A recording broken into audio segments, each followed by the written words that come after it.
మీ అందరికీ నా హృదయపూర్వకమైన వందనాలండి. అందరికీ వందనాలు. కూడికి ఏర్పాటు చేసిన తమ్ముడు కుటుంబానికి కూడా నా హృదయపూర్వకమైన వందనాలు తెలియపరుస్తున్నాను. దేవునికి మహిమ కలుగునుగాక. ఆమెన్. బైబిల్ గ్రంథంలో అనేక విషయాలు మనం ధ్యానిస్తూ వస్తున్నాం. మీ విషయమై నేను ప్రార్థించుకున్నప్పుడు వేకువజామునే ఓ చక్కటి మాటను ప్రభు చూపించారు. ఆ మాట మీద మనం దేవుని వాక్యాన్ని వినబోతున్నాం. ప్రపంచమంతా, సర్వప్రపంచమంతా కూడా ఈ సెమీ క్రిస్మస్ స్తుతి కూటాలు, స్తుతి వేడుకలు, గ్రాండ్ క్రిస్మస్లు, ఐక్య క్రిస్మస్లు, క్రిస్మస్ గీతారాధనలు ప్రపంచంలో అనేక చోట్ల ఇట్లాంటి పండుగలు ఈ నెలలో, గత నెలలోనే ప్రారంభించారు. ఈ నెల, వచ్చే నెల కూడా ఇట్లాంటి క్రిస్మస్ వేడుకలు జరగబోతున్నాయి.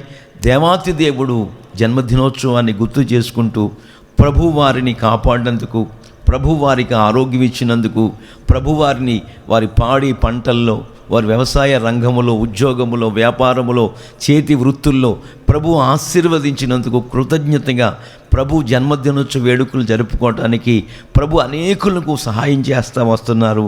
అందులో అబుషాలోము ఒకరు. దేవునికి మహిమ కలుగునుగాక. హల్లెలూయా. ఈ దినాన ఈ సెమీ క్రిస్మస్ స్తుతి కూడికలో పరిశుద్ధాత్ముడు మనందరితో మాట్లాడిన ఉన్నారు. మనమందరం కూడా, మీరు కూడా మీ మనసుల్లో పరిశుద్ధాత్ముడా మీరు నాతో మాట్లాడండి, మీరు మాట్లాడితే మేము బ్రతుకుతాం, మీరు మాట్లాడితే మేము జీవిస్తాం, మీరు మాట్లాడితే మా సర్వ శరీరానికి ఆరోగ్యం కలుగుతుంది, మీరు మాట్లాడితే, మీ మాట మేము వింటే బైబిల్లో రాయబడి ఉంది, శ్రేష్టమైన పదార్థములను భుజింపనిస్తాడంట ఆయన. చప్పట్లు కొట్టండి గట్టిగా. హల్లెలూయా. సర్వప్రపంచములో శ్రేష్టమైన ఆహారాన్ని, శ్రేష్టమైన పదార్థములను ప్రభులు వారు మనకు అనుగ్రహిస్తాడు, భుజించేటట్టుగా సహాయం చేస్తాడని లేఖనాల్లో మనం చూస్తూ ఉన్నాం. అన్నదమ్ములు ఇద్దరు పోట్లాడుకుంటున్నారండి. పోట్లాడుకుంటుంటే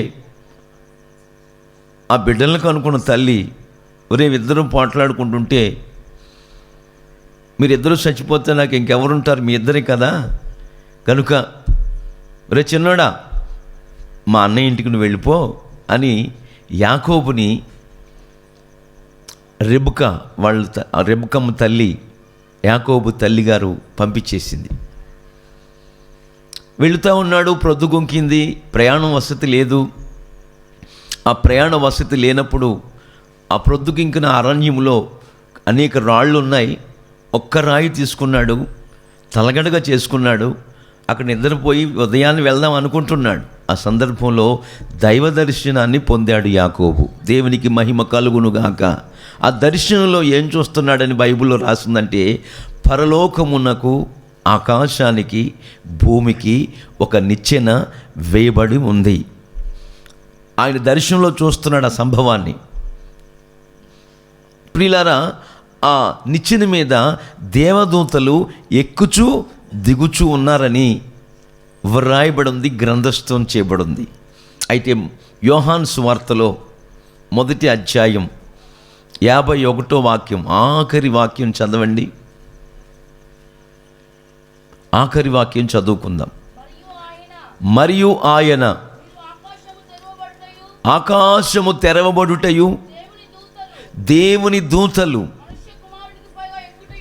మనుష్య కుమారునికి పైగా ఎక్కుటయును దిగుటయును చూతురని నిశ్చయముగా చెప్పుచున్నాను. చప్పట్ల కొట్టండి గట్టిగా. హల్లెలూయా, హల్లెలూయా, హల్లెలూయా. ప్రియులారా, పాత నిబంధన కాలములో యాకోబు చరిత్రలో మనం చదువుతుంటే ఆయన దర్శనాన్ని పొంది ఒక నిచ్చెన చూస్తున్నాడు. దర్శనములో ఆ నిచ్చెన మీద దేవదూతలు ఎక్కుచూ దిగుచూ ఉన్నట్లుగా మనం బైబిల్లో చదువుతాం.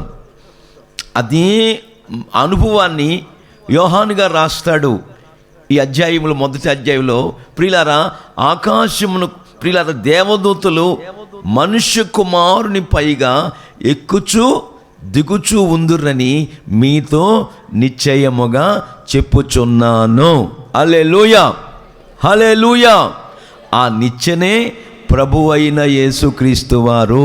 చప్పట్ల కొట్టండి గట్టిగా. హల్లెలూయా. నిచ్చెనంటే పరలోకమునకు మార్గమై ఉన్నారు. ఆయనే మార్గం. మీ హృదయాల్ని కలవరపడనివ్వకండి. తండ్రి యందు విశ్వాసముంచుచున్నారు, మీరు నా యందును విశ్వాసముంచండి అని ప్రభులు వారు చెప్తూ ఆ అధ్యాయంలో 14 అధ్యాయంలో యోహాను సువార్తలు చూస్తుంటే 6వ వాక్యంలో చెప్తారు, యేసుక్రీస్తు ప్రభులు వారు చెప్తున్నారు, నేనే మార్గమును, నేనే సత్యమును, నేనే జీవమునై ఉన్నాను. నా ద్వారా తప్ప ఎవ్వడను కూడా తండ్రి యొద్దకు రాలేడు. దేవునికి మహిమ కలుగునుగాక. ఆ పరలోకమునకు దారి, ఆ పరలోకమునకు మార్గము మన ప్రభు అయిన యేసుక్రీస్తు వారై ఉన్నారని ఈ లేఖనం చెప్తుంది. అందుకే స్వతహాగా ఆయన చెప్తున్నారు ప్రభులు వారు, నేనే మార్గమును, నేనే సత్యాన్ని, నేనే జీవమునై ఉన్నాను. నా ద్వారా తప్ప ఎవ్వడు కూడా పరలోకానికి తండ్రి యొద్దకు రాలేడు. ఎవరైనా సరే. ఈ రోజున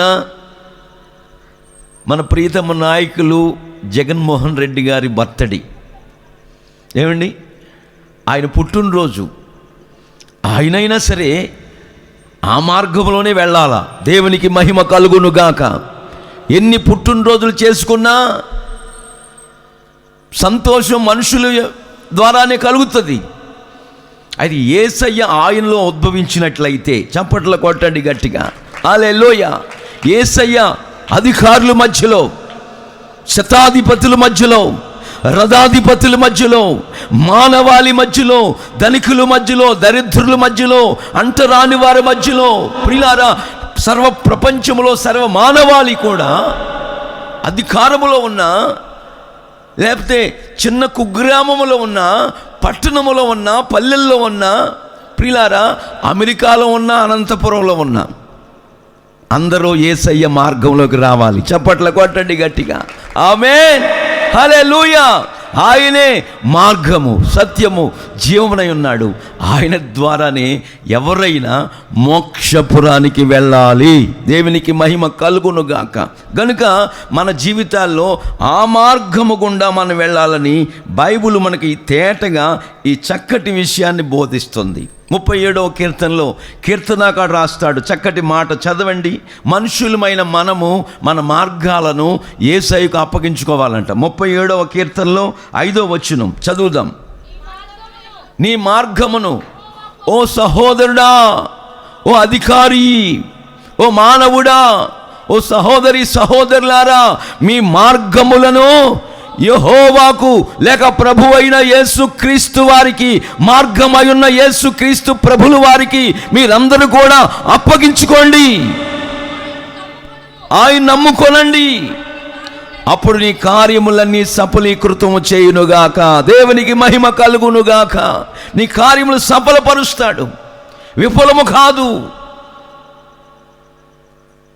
తండ్రి కుమారుడికి యుక్త వయసు వచ్చిన తర్వాత వివాహం చెయ్యాలని తన ఇంటి పెద్దదాసుడని ఎలియాజర్ని అబ్రహాము గారు పంపించాడు.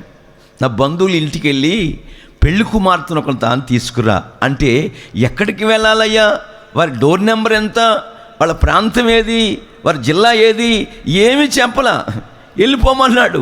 ఆయన వెళ్ళిపోతున్నాడు. 10 ఒంట్లు తీసుకున్నాడు, వెండి తీసుకున్నాడు, బంగారం తీసుకున్నాడు, పెళ్లి కుమార్తెకి ఇవ్వాల్సిన దుస్తులు తీసుకున్నాడు, అన్నీ తీసుకున్నాడు, వెళ్ళిపోతున్నాడు. వెళ్ళిపోయిన వ్యక్తి ఏం చేశాడు? ఒంటెలను మోకరింపజేశాడు, తాను మోకరించాడు. ఎక్కడ? బావి దగ్గర, నీటి యూట యొద్ద. దేవునికి మహిమ కలుగునుగాక. ఆ నీటి యూట యొద్ద బావి దగ్గర మోకరించి, అయ్యా, చాలామంది కన్యకలు వస్తారు ఇక్కడికి నీళ్లు చేదుకోవటానికి. ఈ బావిలో నీళ్లు చాలా రుచిగా ఉంటాయంట. కనుక ఆ వచ్చినప్పుడు నేను ఒక చిన్నదాన్ని నీళ్ళేమని అడుగుతాను. అడిగినప్పుడు ఏ చిన్నది నాకు దాహముకు నీళ్లు పోస్తానని, నా ఒంటెల దాహం కూడా తీరుస్తానని, నీ ఒంటెలు కూడా నీళ్లు చేదు పోస్తానని ఏ చిన్నదైతే నాకు చెప్తుందో ఆ చిన్నది నా యజమాని కుమారుడైన ఇస్సాకుకి భార్య. దేవునికి మహిమ కలుగునుగాక అని ఒక నిబంధన దేవునితో అబ్రహాము దాసుడైన, అబ్రహాము దేవుడైన, ఇస్సాకు దేవుడైన, యాకోబు దేవుడైన యెహోవా దేవునితో ఆ బావి నీటి ఊట యొద్ద ఉండి ప్రమాణం చేస్తున్నాడు, ఒక నిబంధన చేస్తున్నాడు, ఒక ఒడంబడిక చేసుకున్నాడు. రానే వచ్చింది చక్కనిది మరి రెబెకా. వచ్చి రావటంతోనే ఈ చిన్నదాన్ని అడుగుదామని ఎలియాజరు అనుకుని నీళ్లు పోయమ్మ దాహం తీర్చంటే వెంటనే ఆమె రిప్లై ఇచ్చింది. ఏమని? నీకు దాహం తీరుస్తానయ్యా, నీ ఒంట్లో కూడా నీళ్లు చేదిపోస్తానని. వెంటనే ఎలియాజరు అంటున్నాడు, అబ్రహాము దేవుడైన యెహోవా నా కార్యము సఫలీకృతము కలుగునుగాక, నన్ను సరి అయిన మార్గములో నీవు నడిపిస్తున్నావు, నీకు స్తోత్రమయ్యా. నా మార్గాన్ని నీకు అప్పగించుకున్నప్పుడు నా కార్యములు సఫలీకృతం చేసే దేవుడు నీవు తప్ప మరొకడు లేడు అని ఎలియాజరు, నా కార్యాలు సఫలమవుతున్నాయి, నన్ను సరి అయిన మార్గములో నువ్వు నడిపిస్తున్నావని ఎలియాజరు సంబోధిస్తున్నట్లుగా లేఖనాల్లో మనం చదువుతూ వస్తాం.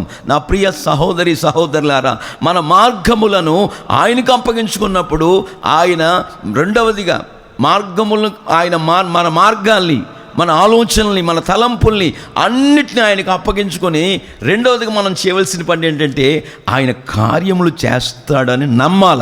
ఆమెన్.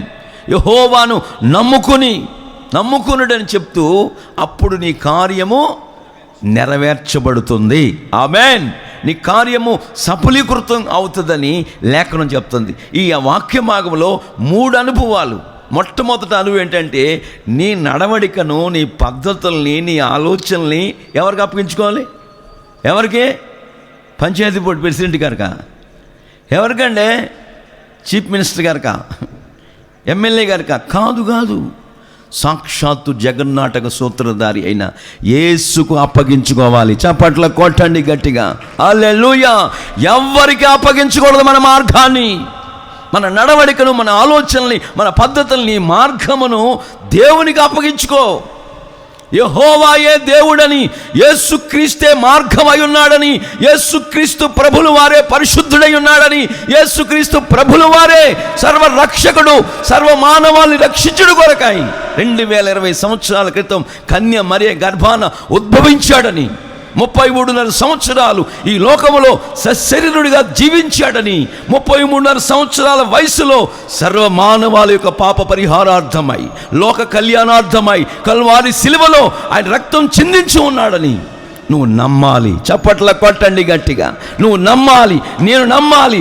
నమ్మినట్లయితే కార్యము నెరవేర్చే దేవుడు ఆయన ఉన్నారు. చప్పట్ల కొట్టండి గట్టిగా కొట్టండి. హల్లెలూయా, హల్లెలూయా. గనుక నా ప్రియ సంఘమా, దేవుని బిడ్డలారా, అందుకే ప్రభులు వారు మరొక చోట చెప్తాడు, నమ్ముట నీ వలనైతే, నమ్మువానికే సమస్తము సాధ్యమే. నిన్నే ఒక గొప్ప కార్యం చేశాడు దేవుడు. నిన్నే తమ్ముడు ఫోన్ చేస్తా వచ్చాడు, అయ్యా మా కోడలు, మా మేనగోడలు ప్రసవ దినాలన్నింటినీ నొప్పులు వస్తున్నాయి, మీరు ప్రార్థన చేయండి అని చెప్తే వాళ్ళ అబ్బాయికి ఫోన్ ఇవ్వమని చెప్పి ఫోన్ చేయమని వెంటనే ప్రార్థన చేస్తానని ఆ బిడ్డకు ప్రార్థన చేశాను. ఏమని చేశాను చెప్పన? కొడుకు పుట్టాలి. చప్పట్ల కొట్టండి గట్టిగా. హల్లెలూయా. కొడుకు పుట్టాలి. ఎందుకంటే 2 ఆడపిల్లలు పుట్టున్నారు, ఒక కొడుకు పుట్టాలి అని ప్రార్థన చేసి ఇక ప్రార్థన చేస్తూనే ఉన్నాను. వాళ్ళు చేస్తారని ఉదయం వరకు వేచి ఉన్నాను. రాత్రంతా ప్రార్థన చేశాను. ఉదయాన్ని కూడా ఫోన్ చేయకపోతే నేనే చేశా, ఇంకా డెలివరీ కాలేదయ్యా, ఈరోజు అవుద్దని చెప్పారు అంటారు. తర్వాత ఇంకా ప్రార్థన చేస్తూ ఉంటుంటే ఈరోజు నిన్న దినాన్ని నాకు చెప్పిన మాట ఏంటంటే మా కోడలికి కొడుకు పుట్టాడు. చప్పట్ల కొట్టండి గట్టిగా. ఆయన కార్యమును నెరవేర్చే దేవుడు, కార్యములను మరి సఫలీకృతం చేసే దేవుడు. ఎప్పుడు? నీ మార్గములను, నా మార్గాల్ని. నీకొక బోధ, నాకొక బోధ బైబిల్లో లేదండి. అందరికీ ఒక్కటే బోధ. హల్లెలూయా, హల్లెలూయా. పరిశుద్ధాత్మ చేత అప్పగించబడిన బోధ, వేరొక బోధ లేదు. వేరొక బోధ వైపు, కల్పన కథల వైపు, కట్టు కథల వైపు, పిట్ట కథల వైపు మనం తిప్పబడకూడదు. పరిశుద్ధ వేదం, బైబిల్ గ్రంథం ఏమి సెలవిస్తుందో ఆ దిశగా మనం ప్రయాణం చేస్తున్నప్పుడు ఆకాశానికి భూమికి సృష్టికర్త అయిన దేవాతి దేవుడు మన కార్యములన్నీ కూడా సఫలీకృతం చేసి ఉన్నతమైన అనుభవాల్లో నడిపిస్తాడు అనే సంగతులు ఈరోజు వరకు వాస్తవాలుగా కనబడుతున్నాయి. మూడవదిగా మనం బైబిల్లో చూస్తుంటే ప్రియులారా, ఇజ్రాయిల్ కొరకు శామ్యూయేలు ప్రవక్త ప్రార్థన చేస్తూ ఉన్నాడు. ఎవరి కొరకు? దేవుని ప్రజలైన ఇజ్రాయిలీల కొరకు ప్రవక్త ప్రార్థిస్తూ ఉన్నాడు. ఆయన ఒక మాట చెప్తాడు, ఏమనంటే, మీ నిమిత్తం నేను ప్రార్థన చేయని ఎడల. చదవండి ఆ మాట. సమూయేలు మొదటి గ్రంథం 12వ అధ్యాయం 23-24 వాక్యాలు చదువుదాం. నా మట్టుకు నేను, సమూయేలు ప్రవక్త చెప్తున్నాడు ఈ మాట, నా మట్టుకు నేను, నా బిడ్డలారా, ఇశ్రాయేలు ప్రజలారా, మీ నిమిత్తము నేను ప్రార్థన చెయ్యని ఎడల, చేయకుండా మానేసిన ఎడల యెహోవాకు విరోధముగా పాపము చేసిన వాడిని అయిపోతాను. చూడండి, ఆగండి. మీ నిమిత్తం సేవకుడు, యాజకుడు, ప్రవక్త ప్రార్థన చేయాలి. సేవకుడు సేవే చేయాలి. ఇక రెండోది చేయకూడదు. సైడ్ బిజినెస్ ఉండకూడదు. ఇంకొక బిజినెస్, ఇంకొక వ్యాపారం సేవకుడికి లేదు. సేవకుడి యొక్క పని ఏంటంటే నశించిపోతున్న ఆత్మల కొరకు ప్రార్థన చేయాలి. ఆమేన్. సేవకుడి యొక్క పని ఏంటంటే ఆ దేవాలయానికి వస్తున్న దేవుని ప్రజలందరి కొరకు రాత్రింబగళ్ళు ప్రార్థన చేయాలి.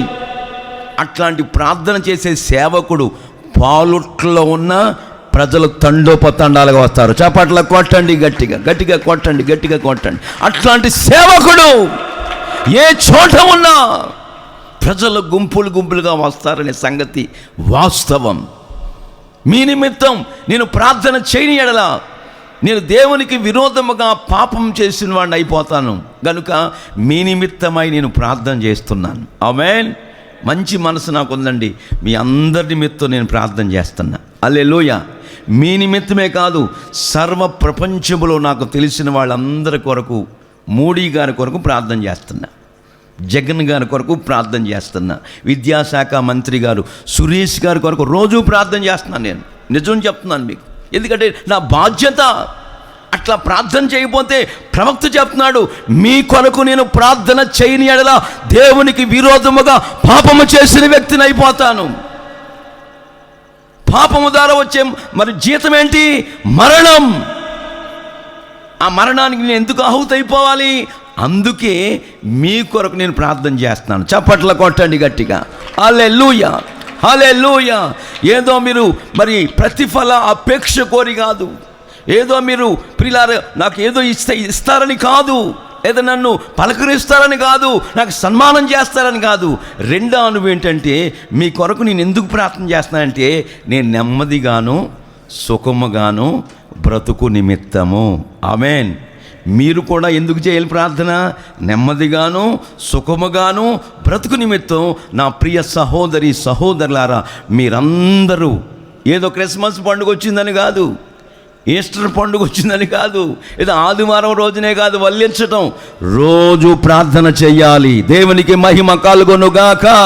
అట్లాంటి ప్రార్థన చేసే కుటుంబాలు నా దేవుడు, నా యేసయ్య 1000 రెట్లుగా ఆశీర్వదించబోతున్నాడు. చప్పట్ల కొట్టండి, గట్టిగా కొట్టండి. ఆయన మార్గాల్లో నడిపించబోతున్నాడు. ఆయన మార్గాలు చిన్నని మార్గాలు. మీ నిమిత్తం ఇశ్రాయేలు ప్రజలారా నేను ప్రార్థన చేయని ఎడల నేను యెహోవాకు విరోధముగా పాపము చేసిన వాడు అవుతాను. గనుక మీ నిమిత్తం నేను అనునిత్యము ప్రార్థిస్తున్నాను. 24వ వాక్యం. ఇదిగో నేను ప్రార్థన చేస్తూ ఉండగా నా బిడ్డలారా, ఇశ్రాయేలులారా, ఆయన మీ కొరకు గొప్ప కార్యములు చేయబోతున్నాడు. చప్పట్ల కొట్టండి గట్టిగా. సేవకుడు ప్రార్థన చేస్తే, యాజకుడు ప్రార్థన చేస్తే మీ కుటుంబాలు ఏం చేస్తాడు? ఆయన సువార్తమ్మ తల్లి ఏం చేస్తాడు? నువ్వు మర్చిపోయావు కానీ నేను మర్చిపోను, రాళ్ళు తీసేస్తాడు కిడ్నీలో. చప్పట్ల కొట్టండి గట్టిగా. హల్లెలూయా. మర్చిపోను, నేను నిత్యము ప్రార్థన చేస్తూనే ఉంటాను. అలా ప్రార్థన చేయడం ద్వారా ఇజ్రాయేలు మధ్యలో లేక మీ మధ్యలో ఆయన ఏం చేస్తాడు? గ్రహింపలేని గొప్ప కార్యాలు, ఊహకు మించిన కార్యాలు, ఆశ్చర్య కార్యాలు, అద్భుత కార్యాలు, సూచక క్రియలు నా దేవుడు చేస్తాడు. అద్భుత దేవుడు, ఆలోచనకర్త నా యేసే నిజ దేవుడు, ఆశ్చర్యకరుడు, అద్భుత దేవుడు. ఆమేన్. ఆలోచనకర్త ఆ యేసే నా దేవుడు, ఆశ్చర్యకరుడు, ఆశ్చర్యకరుడు. నీటిని రసముగా మార్చినవాడు, నీటిపైన నడచినవాడు, నీటిని రసముగా మార్చినవాడు, నీటిపైన నడచినవాడు. 5 రెట్టెలు చేపలు 2 5,000కు పంచినవాడు, 5 రెట్టెలు చేపలు 2 5,000కు పంచినవాడు. అద్భుతదే. చప్పట్లు కొట్టాలి గట్టిగా. ఆలోచనకర్త ఆ యేసే నా దేవుడు, ఆశ్చర్యకరుడు, ఆశ్చర్యకరుడు. ఆమేన్. హల్లెలూయా. ఆయనే ఆశ్చర్యకరుడు. దేవునికి మహిమ కలుగునుగాక. నీ కుటుంబములో, నా కుటుంబములో, నా జనములో, నీ ప్రజల మధ్యలో ఏ కులగోత్రాలకి చెందిన వాడు కాదు. నేను ప్రకటిస్తున్న నజరేయుడైన యేసు, యేసుక్రీస్తు అందరికీ ప్రభువు అయి ఉన్నాడు. చప్పట్లు కొట్టండి గట్టిగా. యెహోవా అందరికీ ఉపకారం చేస్తాడు. ఆయన మంచి వారి మీద, చెడ్డవారి మీద ఆయన వర్షాన్ని కురిపిస్తాడు. నీతి సూర్యుడిని ఉదయింపజేస్తున్నాడు. కనుక నా ప్రియ సంఘమా, దేవుని బిడ్డలారా, ఆయనే మహారాజు. హల్లెలూయా. ఆయనే జీవము గల దేవుడు, ఆయనే నిజమైన దేవుడు అని లేఖనాలు చెప్తున్నాయి. కనుక నా ప్రియ సహోదరి సహోదరులారా, మనము ప్రార్థన చేసుకున్నప్పుడు మన జీవితాల్లో శామ్యూయేలు ప్రవక్త చెప్తున్నాడు, గ్రహింపలేని గొప్ప కార్యాలు చేయవాడు కనుక చదవాలి. అది మీరు తలంచుకుంటూ తలపోసుకుంటూ జ్ఞాపకం చేసుకుంటూ గుర్తు చేసుకుంటూ, మరి అబ్షాలోము జీవితంలో ఆశ్చర్యకారం కదా. 13 years పిల్లలు లేక నిందలు పడుతూ అవమానాలు పడుతూ భరిస్తూ ఉండగా ఎప్పుడైతే జీవము గల దేవుని మందిరంలో అడుగుపెట్టాడో ఆ సహోదరి గర్భాన్ని తెరించాడు. అదొక ఆశ్చర్యం. చప్పట్లు కొట్టండి గట్టిగా. అదొక అద్భుతం. అద్భుతాలు చేస్తాడు, గ్రహింపలేని గొప్ప కార్యములు చేస్తాడు అని తలంచుకుంటూ యెహోవా యందు భయభక్తులు కలిగి నిష్కపటులై పూర్ణ హృదయముతో ఆయనను సేవించుట, ఆయన ఆరాధించుట ఆవశ్యకమై ఉన్నది. దేవునికి మహిమ కలుగునుగాక. అక్కడ ఇంకొక మాట కూడా ఉంటుంది, శ్రేష్టమైన అదిగో ఏ మార్గం ఇది? యేసయ్య మార్గం. ఏ మార్గం? తప్పుడు మార్గం కాదు. లోకంలో రకరకాల మార్గాలు ఉంటాయి. నా చిన్నప్పుడు రేడియోలో వస్తూ ఉండేది, సరిగ్గా 6 అయితే గాంధీ మార్గం. ఏ మార్గం? గాంధీ మార్గం. రకరకాల మార్గాలు ఉన్నాయి. ఏమండి? కనుక బిలాము మార్గం ఉంది, నికోలాయితుల మార్గం ఉంది. ప్రియులారా, రకరకాల మార్గాలు ఉన్నాయి. అయితే యేసయ్య మార్గం ఏంటంటే శ్రేష్టమైన చక్కని మార్గం. చప్పట్లు కొట్టండి గట్టిగా. శ్రేష్టమైన చక్కని మార్గములో ప్రియులారా తొట్టిల్లకుండా, జారిపోకుండా, కూలిపోకుండా, పడిపోకుండా, చెడిపోకుండా, దరిద్రతను అనుభవించకుండా ఆ శ్రేష్టమైన మార్గములో రాత్రి మగళ్ళు వేకువజామున లేచి దావీదు వలె, శామ్యూయేలు ప్రవక్త వలె ప్రార్థన చేసుకుంటూ ముందు కొనసాగుతూ ఉంటారు. అట్లాంటి వారిని నా యేసుక్రీస్తు ప్రభులు వారు శ్రేష్టమైన చక్కని మార్గములు నడిపించునుగాక. ఆమేన్. అట్లాంటి మార్గంలో నువ్వు నడిపించబడాలంటే నీ మార్గమును యెహోవాకు అప్పగించుకోవాలి. రెండవదిగా నీ మార్గములో అద్భుతాలు, ఆశ్చర్యకార్యాలు నీ కుటుంబ వ్యవస్థలో, నీ నిజ జీవితంలో, నీ వ్యాపారంలో, నీ పాడిలో, నీ పంటలో, నీ ఉద్యోగంలో, నీ చేతి పనిలో ఆయన గొప్ప కార్యములు చేస్తాడని నువ్వు నమ్మాలి. నమ్మిన వెంటనే ఆ లేఖనంలో చదివే మన 37వ కీర్తనలో నీ కార్యములు నెరవేరుస్తాడు ఆయన. ఆమేన్. నమ్ముట మన వలనైతే, అయ్యా నీ శిష్యులు వాళ్ళు అవ్వలేదయ్యా, దయ్యం పోలేదు, ఏమైనా నీ వలన అయితే అంటాడు క్రొత్త నిబంధన గ్రంథంలో తీసుకొచ్చినాడు. అయితే యేసయ్య అంటారు, నమ్ముట నీ వలనైతే. ఆమేన్. నమ్మువానికి అసాధ్యమైనది ఈ ప్రపంచంలో ఏది లేదు. నమ్మాలి. నేను నిన్ను బాగు చేయబోతున్నాను. నీ జాండీస్ జబ్బు నుంచి నేను విడుదల చేయబోతున్నాను. నా కుమారుడా మోషే, ఫాలో హిమ్, నన్ను వెంబడించు అన్నాడండి. ఆ రోజున 93వ సంవత్సరంలో ఆ రోజున తీర్మానం చేసుకున్నాను, నేను బాగుపడితే, నేను మళ్ళా మరణ పడకలోంచి లేపబడితే కుక్కపిల్ల కొట్టుకునేవాడిని. వాళ్ళంతా పశువు ముద్ద అయిపోయింది. నిజం చెప్తాను, మీకు కల కాదు, పశువు ముద్ద. ఇక మా చెల్లిగారి ఇంటికాడ ఉన్నాను. నేను ఇంటికాడ ఉంటే పిల్లలు ఏడుస్తారని చెల్లింటికి వెళ్ళిపోయి అక్కడే పడుకుని చాపలో ఏడ్చుకుంటూ ఉన్నాను, ప్రభువా నన్ను బాగు చేయని. మా అత్తమ్మ గారితో ఆ ఇరుగు పొరుగు వాళ్ళు అన్న మాట ఏంటో చెప్పనా? ఏమండి లక్ష్మమ్మ గారు, ఎందుకు మీ కోడలు గారు అన్నయ్యని ఇక్కడ ఉంచుకున్నారు? ఆ కుర్రోడు చచ్చిపోతాడు, బ్రతకడు, వాళ్ళ ఇంటికి పంపించేయండి, మీ మీద ఆడిపోసుకుంటారు అని చెప్తుంటే ఆమె ఏం చెప్తుంది? సేవకురాలు వెళ్ళిపోమని ఎలా చెప్తుంది? ప్రార్థన చేసుకోవడానికి వస్తే ప్రార్థన చేస్తూ ఉండగా దేవుడు మాట్లాడాడు. చప్పట్ల కొట్టండి గట్టిగా. ఆమేన్. నేను నిన్ను బాగు చేయబోతున్నాను, నన్ను వెంబడించు, పరిచర్యలో ముందు కొనసాగని చెప్పాడండి. ఆ రోజు తీర్మానం చేసుకొని ప్రభు పరిచర్యలో అడుగుపెట్టాను. ఈవెన్ టుడే 27 ఇయర్స్, 27 సంవత్సరాలుగా నా శరీరానికి అమృతాన్ని కూడా రాయటం నాకు తెలియదు. రోగాలు రాలేదా? మీరు వేసే ఉప్పు కారానికి రోగాలు రాకుండా ఎందుకుంటాయి? ప్రేమ ఎక్కువై నూనె ఎక్కువ వేస్తారు. ఏమండి తల్లి కాదని పిల్ల కాదని తల్లి, అందరూ ఉప్పు వేస్తూ ఉంటారు. ఆ మధ్యన ఆయన ఉద్యోగం చేస్తూ ఉంటాడంట, కాస్త లేట్ అవుతుంది, మీరు కంగారు పడద్ది రోజు ప్రియారా. ఏమండి ఆయన ఉద్యోగానికి వెళ్ళాలి, 3 ఆడపిల్లలంట, పెద్ద అమ్మాయి అంటే మహాప్రేమ అంట ఆయనకి, ఆఫీసర్, పెద్ద ఆఫీసరు.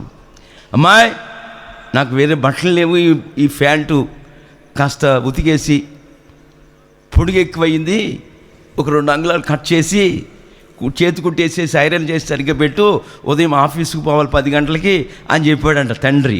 ఎవరికి? పెద్ద అమ్మాయికి. పెద్ద అమ్మాయి ఏమో చిన్నమ్మాయికి చెప్పిందంట. ఏమని? చెల్లి, నాన్నగారు ఉదయాన్నే ఆఫీస్కి వెళ్ళాలంట, 2 అంగుళాలు కట్ చేసి ఇస్త్రీ చేసి ఐరన్ చేసి ప్యాంట్ అక్కడ పెట్టమన్నాడు అని చిన్న అమ్మాయికి చెప్పిందండి. ఆ చిన్నది ఎవరికి చెప్పింది? మొత్తం ఆళ్ళు కాదు నీళ్ళకి కాదు, మొత్తం 4 8 అంగుళాలు కట్ చేసి, నిజమండి నిజం, కుట్టేసేసి ఇస్త్రీ చేసి ఐరన్ పెట్టి అక్కడ పెడితే ఆ మోకాళ్ళ కిందకు వచ్చిందండి తెల్లవారు ప్యాంట్ వేసుకుంటే. ఇంకెట్లాగా? ఇట్లా ఉంటాయి మీరు చేసే భక్తి పనులు. కనుక అట్లాంటి ఆలోచనతో ఉండకూడదు. ఏ పని తలపెట్టినా ఒక ఆలోచన ప్రకారంగా చెయ్యాలి. ఆమేన్. హల్లెలూయా. ప్రాముఖ్యంగా దైవ ఆలోచన చొప్పున నడిపించబడాలి మనం. దేవునికి మహిమ కలుగును గాక. హల్లెలూయా. అట్లా నడిపించబడినప్పుడు మన మార్గాలు ఆయనకు అప్పగించుకున్నప్పుడు దేవుని సన్నిధిలో ప్రియులారా మనుష్యులందరి కొరకు, రాజుల కొరకు, అధికారుల కొరకు, ప్రియులారా మనుష్యులందరి కొరకు ప్రియులారా ప్రార్థన చేసి యాచనలు, మరి కృతజ్ఞతాస్తుతులు, విజ్ఞాపనలు చేస్తూ ఉన్నప్పుడు ఆకాశానికి భూమికి సృష్టికర్త అయిన దేవాతి దేవుడు మనకు గొప్ప నెమ్మదిని, క్షేమాన్ని కలిగించటమే కాకుండా శామ్యూయేలు ప్రవక్త చెప్తున్నాడు, మిమ్మల్ని ఇశ్రాయేలీయులారా శ్రేష్టమైన చక్కని మార్గములో ఆయన నడిపిస్తాడు. శ్రేష్టమైన చక్కని మార్గం అంటే అర్థం ఏంటంటే శ్రేష్టమైన ఆహారాన్ని మనకు పెడతాడు ఆయన మార్గంలో వెళుతున్న బిడ్డలకి. శ్రేష్టమైన వస్త్రాలు ఇస్తాడు, శ్రేష్టమైన గృహాన్ని ఇస్తాడు, శ్రేష్టమైన పంటనిస్తాడు. హల్లెలూయా, హల్లెలూయా. అన్ని శ్రేష్టమైనవే. నిజమండి, మీరు అనుభవించి చెప్పట్లేదు కానీ నేను అనుభవిస్తూ చెప్తున్నాను ఈ విషయాలు, అనుభవిస్తూ. అట్లాంటి శ్రేష్టమైన అనుభవాల్లో నా మాట విన్నవారికి శ్రేష్టమైన పదార్థములను నేను భుజింపనిస్తానని యెషయా మొదటి అధ్యాయం 19వ వాక్యంలో ఉంటుంది. శ్రేష్టమైన పదార్థాలు. హల్లెలూయా, హల్లెలూయా. మాగిపోయినాయి కాదు, కుళ్ళిపోయినాయి కాదు. ఏమండి, రేట్ ఎక్కువైనా తక్కువైనా. ఆ మధ్యన ఉల్లిపాయలు 120 అంట. ఉల్లిపాయలు మానేసి ఏం చేస్తుంది, క్యాబేజీ ముక్కలు వేస్తున్నాడు తల్లి ఉల్లిపాయలు బదులుగా. టేస్ట్ వస్తుందా? అట్లాంటి అనుభవాలు మనకి, అట్లాంటి దరిద్రత, అట్లాంటి దుర్బలమైన పరిస్థితులు శ్రేష్టమైన చక్కని మార్గములో నడిపించే నా యేసయ్య మనల్ని అనామకులుగా చేయడు. చప్పట్ల కొట్టండి గట్టిగా. సమృద్ధిలోకి నడిపిస్తాడు, ఆశీర్వాదపు వరల చేత నింపుతాడు, ఆకాశపు ధననిధిని తెరిచి సమృద్ధిగా. సమృద్ధి. ఒకని ఆయుసు ఆశీర్వాదము ఎవరి వశమై ఉన్నది? యేసయ్య వశమై ఉన్నది. నీ వశమై లేదు, నీ ఆలోచనలు లేదు, నీ అనుభవాలు లేదు. నువ్వు రాత్రి మగళ్ళు చర్చి కూడా మానేసి ఆ పని ఈ పని పోతున్నావు, నీకు ఫలితం ఏముంటలే. కారణం ఏంటంటే శ్రేష్టమైన అనుభవాన్ని విడిచిపెట్టేస్తున్నావు, శ్రేష్టమైన ఆ సన్నిధిని మర్చిపోతున్నావు నువ్వు. నాకు సహోదరులారా, దేవాతి దేవుడు తేటగా ఈ రాత్రి మనతో చెప్తున్నాడు. ఆయన సన్నిధిలో ఉన్న ఆశీర్వాదాన్ని, ఆయన సన్నిధిలో ఉన్న నిత్య సుఖాలను, సంపూర్ణ సంతోషాన్ని ప్రియులారా మనమందరము పాలు పొంది ముందుకు కొనసాగుతూ ఆయన మార్గాల్లో నడుచుకున్నప్పుడు గ్రహింపలేని గొప్ప కార్యాలు చేయటమే కాకుండా శ్రేష్టమైన ఆశీర్వాదాలతో మనల్ని, మన కుటుంబాన్ని నింపుతాడు అనే సంగతి వాస్తవాలుగా మనకు కనబడుతున్నాయి. ఒకరి మార్గము తన ఎదుట ఎలా ఉంటుందంటండి? సరి అయిందిగా ఉంటుందండి. నేను వెళుతున్న మార్గమే సరి అయింది, నేను వెళ్తున్న మార్గమే శ్రేష్టమైంది. అసలు ఈ మార్గంలో వెళ్తే నా జేబు నిండా డబ్బులు ఉంటాయి, ఈ మార్గంలో వెళ్తే నా శరీరానికి ఆరోగ్యం వచ్చేస్తుంది.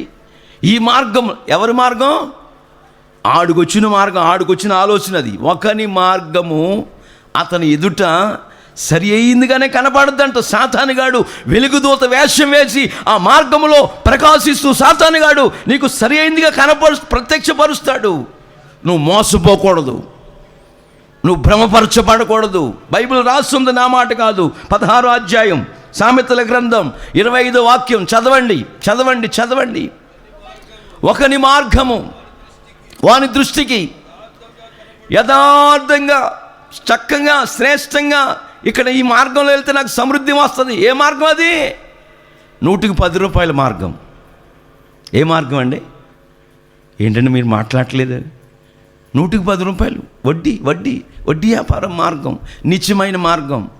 రకరకాల మార్గాలు ఉంటాయి. ఒకని మార్గము అతని ఎదుట సరి అయిందిగానే కనపడుతుంది, యథార్థంగా కనపడుతుంది, శ్రేష్టంగా కనపడుతుంది. అయితే తుదకు ఆ మార్గం ఎక్కడ తీసుకుపోద్దంట? ఎక్కడికండి? మరణానికి తీసుకుపోద్ది. అందుకే యవనస్తుడు సామెతల గ్రంథములో ఓ చక్కటి మాట అంటాడు, అయ్యో బోధకుల మాటను ఎందుకు త్రోసిపుచ్చాను, ఆ మార్గంలోంచి తప్పి ఈ మార్గంలోకి నేను ఎందుకు వచ్చేసాను, నేను ఏడుస్తున్నాడు. చేతులు కాలిపోయిన తర్వాత ఆకులు పట్టుకుంటే ప్రయోజనం ఏముంది? వాన వెలిసిన తర్వాత మేఘములు మరల కమ్మకముందే. ఆమేన్. సూర్య చంద్ర నక్షత్రములకు ఏమండి చీకటి కమ్మకముందే. నీ బాల్య దినములందే నీ సృష్టికర్త అయిన యేసయ్యను స్మరణకు తెచ్చుకోము. దేవునికి మహిమ కలుగునుగాక. అట్లాంటి అనుభవాల్లో నువ్వు నేను కొనసాగుతున్నట్లయితే ఆకాశానికి భూమికి సృష్టికర్త అయిన దేవాతి దేవుడు గ్రహింపలేని గొప్ప కార్యాలు చేస్తాడు. ఒకని మార్గం సరైందిగా కనపడదు కానీ, యథార్థంగా కనపడదు కానీ, నీ మార్గాలు కాదు, నీ మార్గాలన్నీ కూడా కీర్తనకారుడు అంటున్నాడు 37వ కీర్తనలో, ఆయనకు అప్పగించేయాలి. నువ్వు ఎంటీ అయిపోవాలా. అయ్యా ఇంటికాడ బయలుదేరినప్పుడే, రూమ్లో లేచినప్పుడే, ఈ దినమంతా యేసయ్యా నీ మార్గములు నడిపించు. నువ్వు నడిపిస్తే ముందెన్నడూ నేను వెళ్ళని నూతనమైన మార్గములన్నిటిలో ముందెన్నడూ నేను వెళ్ళని నూతనమైన మార్గములన్నిటిలో నా తోడు నీవై నన్ను నడిపినావు, నా తోడు నీవై నన్ను నడిపినావు. నా ప్రియుడా యేసయ్యా, నీ కృపలేనిదే నీ బ్రతుకలేను, క్షణమైనా నీ బ్రతుకలేను. నా ప్రియుడా సర్వోన్నతుడా సర్వకృపానిధి, సర్వ సంపదలు నీలోని యేసయ్యా, సర్వోన్నతుడా అందరూ పాడాలి. సర్వ సంపదలు నీలోని ఉన్నవి, నీవు నా పక్షమై నిలచియున్నావు, నీవు నా పక్షమై నిలచియున్నావు. నా ప్రియుడా హల్లెలూయా. ఇట్లాగే పాడుతూ ఉంటా తెల్లవారి వరకు, ఎందుకంటే దేవుడు సర్వశక్తిమంతుడు. హల్లెలూయా. ఆయన కొరకు ఎదురు చూస్తున్న వారు నూతన బలాన్ని పొందుకుంటారు. ఆమేన్, హల్లెలూయా. అట్లాంటి అనుభవం ఒకని మార్గము తన ఎదుట సరి అయినదిగా కనపడుతుంది, యథార్థం కనపడదు. కానీ తుదగా అది ఎక్కడికి తీసిపోద్దంటే మరణానికి అప్పగిస్తుంది, మరణానికి దారి తీస్తుంది. నిజమండి, నిజం, మరణానికి దారి తీస్తుంది. ఎంతోమంది ఎన్నో తప్పుడు మార్గాలు నడుచుకుంటూ, తప్పుడు వ్యాపారాలు చేస్తూ, తప్పుడుగా వేల కోట్లు సంపాదిద్దామని అనుకుంటూ ప్రభుత్వం వారికి దొరికిపోయి మోసలు లెక్క పెట్టిన వాళ్ళు ఎంతోమంది ఉన్నారు. కనుక మన జీవితాల్లో మనం వెళుతున్న మార్గం సరి అయిందని మనం అనుకోకూడదు. మన మార్గాన్ని యేసయ్యకి అప్పగించుకున్నప్పుడు యేసయ్య నడిపిస్తాడు, మన కార్యములు నెరవేరుస్తాడు. హల్లెలూయా, హల్లెలూయా. అయితే యేసయ్య మార్గం చదవండి, 15వ అధ్యాయం అదే సామెతల గ్రంథంలో 24వ వాక్యం. క్రిందనున్న పాతాళమును తప్పించుకొనవలనని బుద్ధిమంతుడు పరమునకు పోవు జీవ మార్గములో నడుచుకొనుగాక. చప్పట్లు కొట్టండి గట్టిగా, హల్లెలూయా. దేన్ని తప్పించుకోవాలని? అప్పులోని తప్పించుకోవాలని కాదు. ఏమండి, అప్పులోని లేకపోతే మనకు ఎవరైనా డబ్బులు ఇవ్వాల్సి వాళ్ళు తప్పించుకోవడం కాదు. సాక్షాత్తు అదే అగ్ని ఆరదు, పొరుగు చావదు. క్రిందనున్న పాతాళమును, బాటమ్లెస్ బిట్ అనమాట అది, అదో పాతాళం, అగాధం. అక్కడ అగ్ని ఆరదు, పురుగు చావదు. దాన్ని తప్పించుకోవడం వల్లని ఎవరండి? బుద్ధిమంతులు.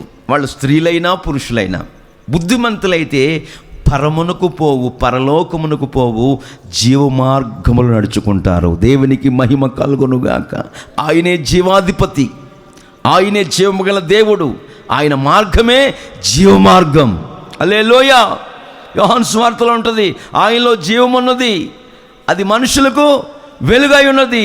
ఆ వెలుగు చీకటిలో ప్రకాశిస్తుంది, కానీ చీకటి దానిని గ్రహించలేకపోతుంది. చీకటి అంటే చీకటి కార్యక్రమాల్లో కొనసాగుతున్నవారు, పాపములో పొర్లాడుతున్నవారు, అవిధేయతల్లో పొర్లాడుతున్నవారు, అక్రమాల్లో పొర్లాడుతున్నవారు, నీచమైన అనుభవాల్లో కొట్టుకుపోతున్నవారు వెలుగైన యేసును గ్రహించలేకపోతున్నారు. ఆ వెలుగైన యేసయ్య సర్వప్రపంచమంతా ప్రత్యక్షపరుచుకుంటున్నాడు.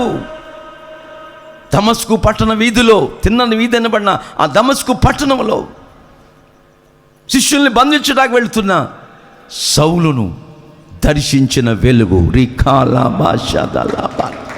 సౌలును దర్శించిన వెలుగు మరణముతో పెనుగులాడుతూ డాక్టర్లు సర్టిఫికెట్ ఇచ్చేశారు, ఈ కుర్రోడు చచ్చిపోతాడని. ఇక రేపా మర్నాడా అని లెక్క పెడుతున్నారు తల్లిదండ్రులు. అట్లాంటి సమయంలో ఆ జీవాధిపతి అయిన వెలుగయున్న యేసయ్య నన్ను మరణ పడకలోంచి లేపాడు. చప్పట్ల కొట్టండి గట్టిగా, హల్లెలూయా, హల్లెలూయా. ఆయన లేపాడు నన్ను. మరి లేపిన అనుభవాలు మీకు చెప్పొద్దా? ఆయన లేపాడు కనుక ఆయన నిలబెట్టాడు కనుక ఆయన వాడుకుంటున్నాడు. ఎక్కడ అడుగు పెట్టినా గిన్నె నిండి పొర్లునుగాక. ఆశీర్వాదపు వనరుల చేత నా యేసు, వెలుగైన యేసు దర్శించిన అనుభవాల్లో కొనసాగుతున్న తన ప్రజల పట్ల అద్భుతాలు, ఆశ్చర్య కార్యాలు చేస్తాడనే సంగతులు, వాస్తవాలు కనబడుతున్నాయి. పరమునకు పోవు జీవ మార్గములో మనం నడుచుకోవాలి. ఆమేన్. ఎందుకు ఆ మార్గం నడుచుకోవాలి? మనం పాతాళమును, క్రిందనున్న పాతాళమును తప్పించుకొను నిమిత్తమై. ఆమేన్. ఎవరు ఆ పరమునకు పోవు మార్గం నడుచుకుంటారు? బుద్ధిమంతులైతే. ఆమేన్. బుద్ధిమంతులు ఎవరు? బండ మీద తన ఇల్లును కట్టుకున్నవారు. ఆమేన్. అంటే ఆ బండే ప్రభువైన యేసుక్రీస్తు. దేవునికి మహిమ కలుగునుగాక. ఎవరు బుద్ధిమంతులు? నిరంతరము ప్రకాశిస్తున్నవారు. డిసెంబర్ నెలలో కాదు, నక్షత్రాల్లో ప్రకాశించటం, నిరంతరము ప్రకాశిస్తారని దానియేలు గ్రంథంలో గ్రంథస్థం చేయబడింది. ఎవరు చింతలేదిక యేసు అని పాటలు పాడేవారా? ఏమండి, పెద్ద బైబిల్ పట్టుకొని చర్చికి వచ్చేవారా? చిల్లర మార్చి సందా వేసేవారా? కాదు. బుద్ధిమంతులైతే. ఆమేన్. హల్లెలూయా. చేతులెత్తి హల్లెలూయా చెప్పండి. చలి ఎగిరిపోవునుగాక. హల్లెలూయా. హల్లెలూయా చెప్పండి గట్టిగా. హల్లెలూయా. నా ప్రియ సంగమా, బుద్ధిమంతులైతే ఆకాశ నక్షత్రముల వలె, జ్యోతుల వలె నిరంతరము ప్రకాశిస్తారని లేఖనాలు చెప్పకనే చెప్పుచున్న నగ్న సత్యాలు. అర్థమైందండి. కనుక క్రిందనున్న పాతాళాన్ని తప్పించుకోవాలి. నువ్వు మనుషుల్ని తప్పించుకోవచ్చు. నీ భార్య మరి పోరు పెడుతుంటే భార్య పోరుని తప్పించుకుని బయటకు వచ్చి బజార్లో తిరగవచ్చు. స్నేహితుల్ని తప్పించుకోవచ్చు. నీ కన్నబిడ్డలు తప్పించుకోవచ్చు.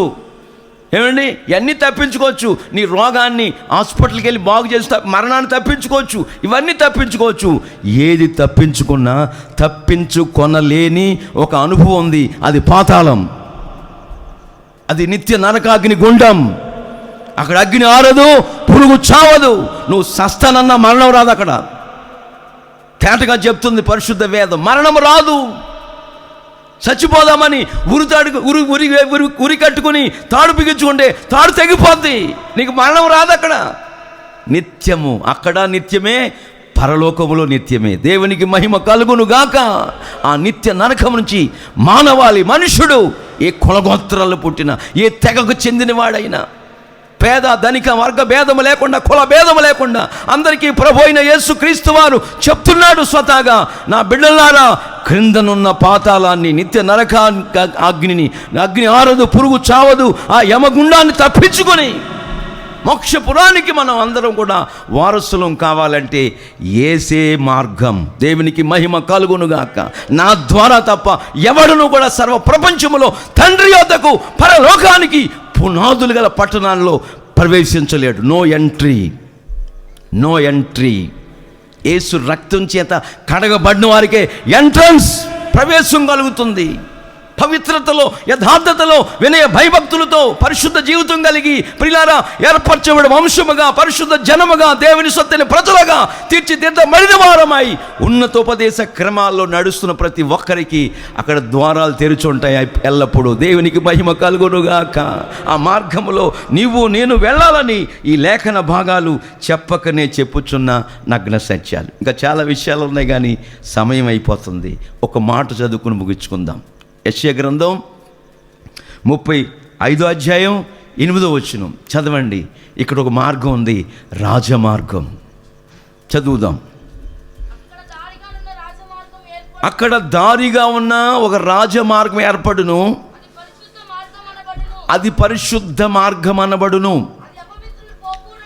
అది అపవిత్రులు పోకూడని మార్గము.